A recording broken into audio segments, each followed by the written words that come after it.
Azizem dermanlıyam dermana geldim ya Hüseyin. Kuy eşkinde olup divane geldim ya Agaham Qolman kapından saili ey şahidin Adevi yazdım deli suzana geldim ya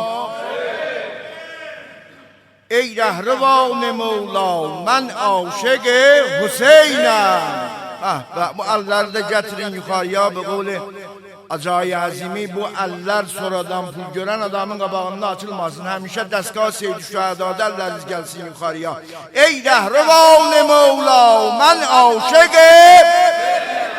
Gel kendi emze dünya ben aşık در یک کتاب خطی دیدم نوشته مجنون افسانه بود لیلا من عاشق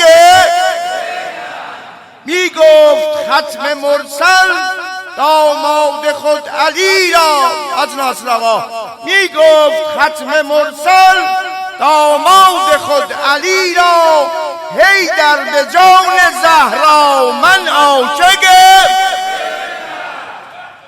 در زیر چوبه دار عیسی چنین میگفت kimler İmam Hüseyin'in adını çağırıp در زیر چوبه دار عیسی چنین میگفت شاهد توی خدایا من عاشق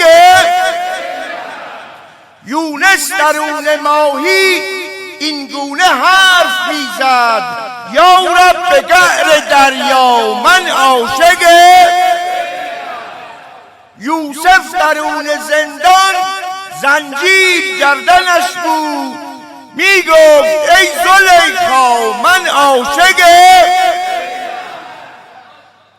عشق به دریایی که توفانیده طغیان در قدرتی که عشق دوار عالمی حیران در عشق انسانیتی برجسته استعدادی دی عشق örgeşmek çetindir, eşk maderzadidir. Ey beşer şirin و فرهاد eşkine aldanmasan, eşk eğer Leyla ve Mecnundur o eşke yanmasan, tapmasan eşkin yolun Mecnun kimi olan deli ben ölüm. Dünyada bir eşki var, eşk Hüseyin ibn.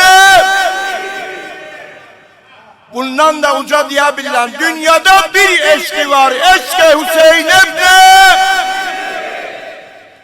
Geçme ey Arif şahanda hiç işin bereksine. Yar kinarinde olan lehzen ne hacet eksine. Asli name vakti vardır runivişti neydi sen? Ta harimi Kerbela var sen behişti neydi sen? Kerbela 100 Ka'biye imkanı akse tuşedi Ka'be 4 kuşa Hüseyin'in mergadi